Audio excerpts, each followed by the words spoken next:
খুব ক্লান্ত হয়ে গেছি, আর পারছি না। আমি কি কখনো সুখী হব না? কেন আমার এত কষ্ট? খাবার নেই, ভালো জামা নেই, কি করব আমি?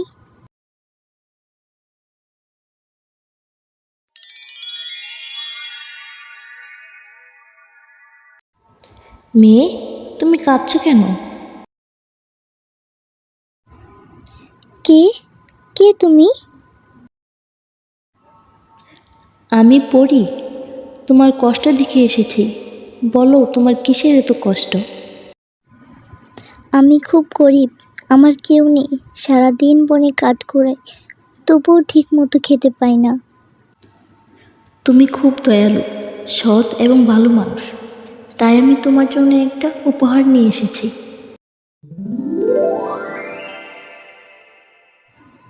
এটা এটা কি? এটা জাদুর ঝুড়ি। তুমি যখনই বলবে খাবার এসো, তখনই খাবার আসবে। কিন্তু মনে রেখো, কখনো লোভ করবে না, আর গরিব মানুষদের সাথেও ভাগ করে খাবে। ধন্যবাদ পরিমা, আমি কথা দিচ্ছি আমি কখনো লোভ করব না, আর সবার সাথে ভাগ করে খাবো। ঠিক আছে, তাহলে আমি আসি। অনেক খিদে পেয়েছে আমার, আগে আমি খাই, তারপর সবাইকে ভাগ করে দেব। মা রূপা, আল্লাহ তোমাকে ভালো রাখুক। তুমি আমাদের পেট ভরে খাওয়ালে, সত্যিই তুমি খুব লক্ষ্মী। আমি একা খেলে তো সুখী হতে পারবো না, সবাই মিলে ভাগ করে খেলে এতেই তো শান্তি, তাই বলুন কাকা। হ্যাঁ মা, একদম ঠিক বলেছ, এতেই প্রকৃত সুখ। আচ্ছা মা, তাহলে আমরা আসি। এত খাবার কোথা থেকে পাস? তুই তো নিজেই ছোট লোক, নিজেই তো খেতে পাস না। নিশ্চয় কোনো জাদু আছে এই ঝুড়িতে। দে এই ঝুড়ি আমাকে দে। না, এটা আমার না, এটা সবার জন্য, আমি এটা দিতে পারবো না। আরে, চুরি কোথায় গেল?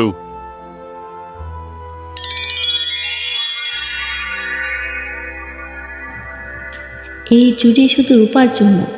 সে ভালো মনের মানুষ, তাই আমি তাকে দিয়েছি। তুমি লোভ করেছ, তাই ঝুড়ি তোমাকে দেব না। হ্যাঁ হরিমা, আমি ভুল করেছি। আমি আর লোভ করব না, আমাকে মাফ করে দাও। মনে রেখো, ভালো মন ছাড়া কোনো জাদু কাজ করে না। তাই আমি এই ঝুড়ি রূপাকে দিয়েছি, আর রূপা সবার সঙ্গে ভাগ করে খাবে।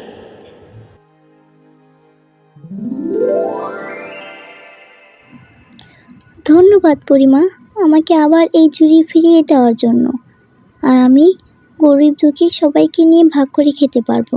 ধন্যবাদ তোমাকে পরিমা।